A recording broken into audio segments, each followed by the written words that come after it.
A rivalidade entre a Marvel e a DC é uma das maiores e mais antigas da cultura pop.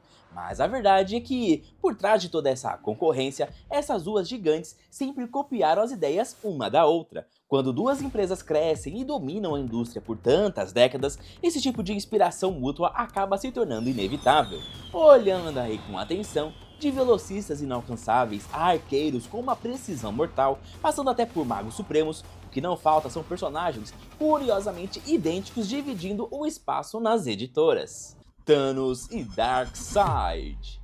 O Darkseid fez sua estreia na DC em 1970 como o temido governante do planeta Apocalipse. Ele atua como um verdadeiro deus ditador no espaço e o seu maior objetivo é conquistar o controle absoluto de todo o universo.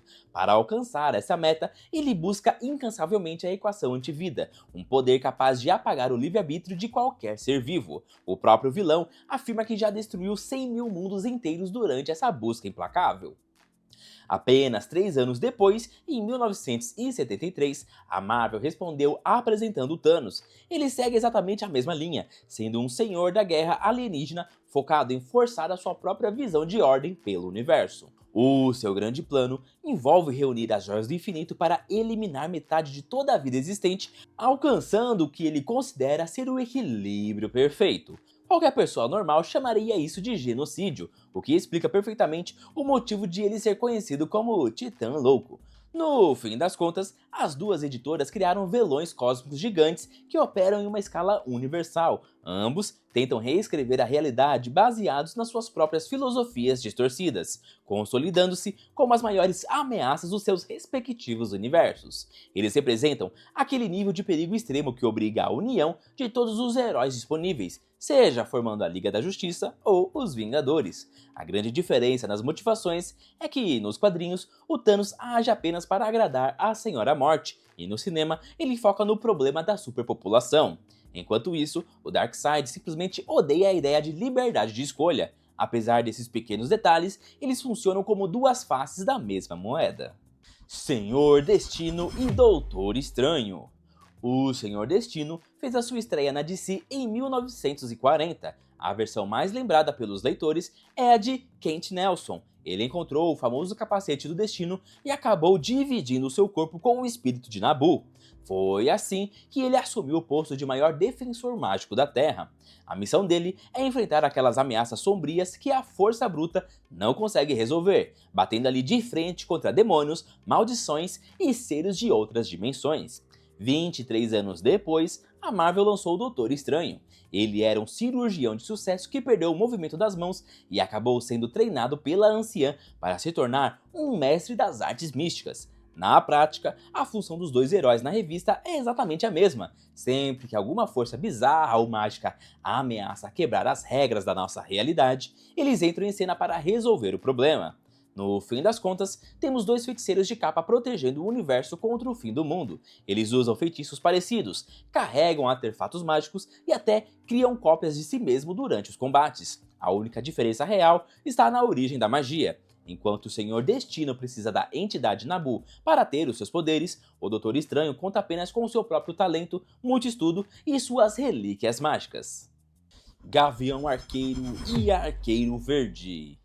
Esses dois heróis são grandes arqueiros com uma precisão mortal e dependem totalmente de tecnologia avançada para deixar as suas flechas ainda mais perigosas. Enquanto um deles acaba morando em uma cabana isolada, o outro volta para casa em uma grande mansão. Mas a verdade é que eles são muito parecidos nas coisas que realmente importam. O Arqueiro Verde apareceu primeiro na DC, no ano de 1941. A identidade secreta dele é a de Oliver Queen, um bilionário que acabou se tornando um justiceiro depois de passar por uma experiência traumática de sobrevivência em uma ilha. Foi exatamente essa situação extrema de vida ou morte que forçou o personagem a aprender a lutar e a atirar com o arco para conseguir voltar vivo para casa.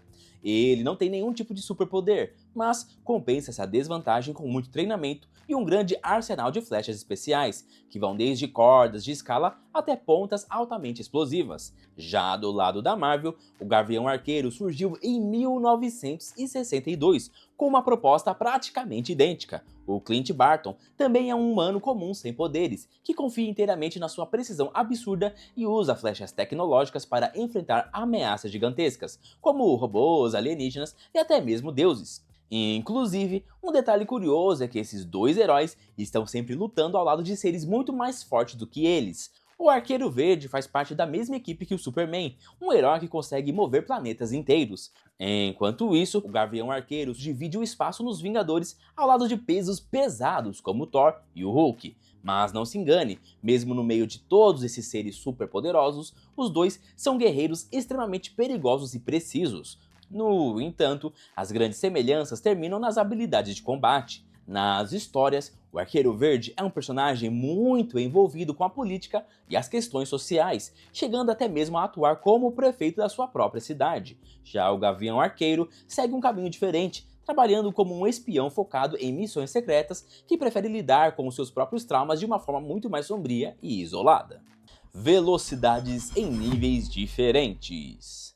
Quando comparamos o Flash e o Mercúrio, a única coisa que eles realmente têm em comum é a supervelocidade. A forma como os poderes deles funcionam na prática é completamente diferente. O Flash tira toda a sua energia de uma força cósmica conhecida como força de aceleração.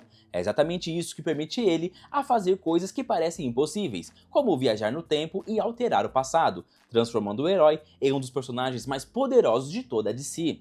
Por outro lado, o Mercúrio da Marvel é apenas um mutante que consegue correr muito mais rápido do que uma pessoa comum, mas as habilidades dele param por aí. Esse limite de poder é tão evidente que no cinema a velocidade dele não foi suficiente nem mesmo para desviar de um ataque e salvar a própria vida. Os Reis dos Sete Mares. De todos os personagens das duas editoras, o Aquaman e o Namor são sem a menor dúvida os mais parecidos. Os dois são líderes absolutos do reino subaquático de Atlântida e nasceram da união entre humanos e o povo do mar. Eles possuem os mesmos poderes, incluindo a super força, uma grande resistência, a capacidade de nadar em velocidades extremas e o dom de se comunicar livremente com todos os animais marinhos. Mas as semelhanças não param apenas nas habilidades físicas, já que eles também enfrentam exatamente os mesmos dilemas políticos. As histórias desses dois heróis giram em torno da proteção dos oceanos e dos constantes conflitos contra as nações da superfície. Eles precisam equilibrar o tempo todo o peso das suas responsabilidades como reis e o medo profundo que o povo de Atlântida sente do mundo exterior. Enquanto a grande maioria dos personagens que nós vimos aqui nessa lista compartilha apenas alguns poderes, o Aquaman e o Namor vivem praticamente a mesma vida. As Ladras Misteriosas. Tanto a cidade de Gotham quanto Nova York sofrem com o mesmo estilo de roubos praticamente impossíveis. A Mulher Gato e a Gata Negra são duas ladras de elite que adoram vestir trajes de gato para invadir os locais com a maior segurança do mundo e levar os itens mais valiosos. Na prática, elas agem muito mais como anti-heroínas do que como vilãs clássicas, e as duas têm a péssima mania de viver romances bem complicados com os grandes heróis das suas cidades. Para conseguir realizar esses roubos perfeitos, elas confiam demais na agilidade, na furtividade e em um arsenal cheio de equipamentos tecnológicos como garras afiadas, cordas de escalada e óculos de visão noturna. Mas a grande diferença entre as duas está no passado e nos poderes reais de cada uma. A Mulher Gato começou a roubar nas ruas perigosas de Gotham simplesmente para conseguir sobreviver à pobreza extrema. Já do lado da Marvel, a Gata Negra entrou nessa vida porque o pai dela também era um ladrão famoso e ela acabou se apaixonando pela adrenalina pura do crime. E tem um detalhe que muda tudo: a Gata Negra tem o superpoder de manipular a probabilidade. Isso garante que ela tenha uma sorte absurda, enquanto causa uma maré de desastres e muito azar para qualquer inimigo que tenta parar os roubos dela. E mesmo quando ela passou por alterações cibernéticas nos quadrinhos, isso garantiu para a Gata Negra praticamente a mesma vantagem de antes. Ter o poder de causar azar nas outras pessoas é algo tão útil para uma ladra quanto ter super velocidade ou um livro cheio de magias. A Mulher Gato, por outro lado, já é uma personagem muito mais tradicional e focada nas próprias habilidades físicas, o que faz dela uma lutadora de artes marciais bem superior. No fim das contas, a maior semelhança entre elas fica mesmo no visual felino, no estilo de agir e nessa mania de se envolver com os maiores heróis das suas cidades. O Átomo e o Homem-Formiga. Passando para o Átomo e o Homem-Formiga, nós temos uma dinâmica bem interessante. Apesar de o grande poder dele ser a capacidade de encolher até sumir da visão das pessoas normais, os dois exercem papéis gigantescos e fundamentais dentro de suas equipes. Tanto o Átomo quanto o Homem-Formiga dependem totalmente de trajes tecnológicos que permitem a manipulação do próprio tamanho. Na prática, isso significa que eles podem encolher a níveis subatômicos ou crescer até se tornarem verdadeiros gigantes. Na DC, o Ray Palmer usa o traje do Átomo, enquanto na Marvel, o Hank Pym e o Scott Lang usam a roupa do Homem-Formiga combinada com as famosas partículas Pym. A forma como eles lutam é praticamente idêntica. Quando estão pequenos, eles conseguem enfrentar inimigos muito mais fortes e pesados com uma facilidade assustadora. Já quando ficam gigantes, a força física acompanha as novas proporções e eles conseguem acertar os adversários com um impacto devastador. Mas muito além dessa força bruta, os dois são bastante conhecidos pelas missões de infiltração, pela sabotagem de equipamentos e por desaparecerem no meio das lutas. É exatamente isso que cria um dos estilos de combate mais ágeis e imprevisíveis dos quadrinhos. Uma pequena diferença é que o Átomo também consegue voar e atirar raios de energia, lembrando até um pouco o estilo de combate do Homem de Ferro. Mesmo assim, a tática principal dos dois heróis durante as batalhas é sempre a mesma: bater o mais forte possível e não ser atingido de jeito nenhum. Além disso, vale lembrar que os criadores de toda essa tecnologia genial são grandes cientistas nas suas editoras. O Átomo, por exemplo, já conseguiu encolher até o tamanho de uma única célula. Os feitos dele nas revistas são realmente difíceis de acreditar. Eles geralmente não são aqueles heróis que resolvem tudo ali na linha de frente, atuando mais como um suporte extremamente necessário para a equipe. O foco deles é cuidar daquelas ameaças mais específicas que os pesos pesados não estão preparados para resolver. Um detalhe curioso é que o Átomo já existe nos quadrinhos desde 1940, mas ele só ganhou esse poder de encolher em 1961, exatamente 4 meses antes da grande estreia do Homem-Formiga. Esse intervalo de tempo tão curto faz a gente pensar que não teria como a Marvel copiar a ideia tão rápido assim, mas é impossível ignorar as enormes semelhanças que existem entre eles. No fim das contas, é muito natural que a Marvel e a DC tenham personagens tão parecidos. As duas empresas estão produzindo histórias em quadrinhos há mais de 100 anos, e chega um ponto em que a originalidade simplesmente começa a atingir o seu limite. Algumas dessas criações são praticamente idênticas, enquanto outras apenas dividem o mesmo conjunto de superpoderes. E pra você, quais outros super-heróis ou vilões deveriam entrar nessa lista de cópias além dos que nós conversamos hoje?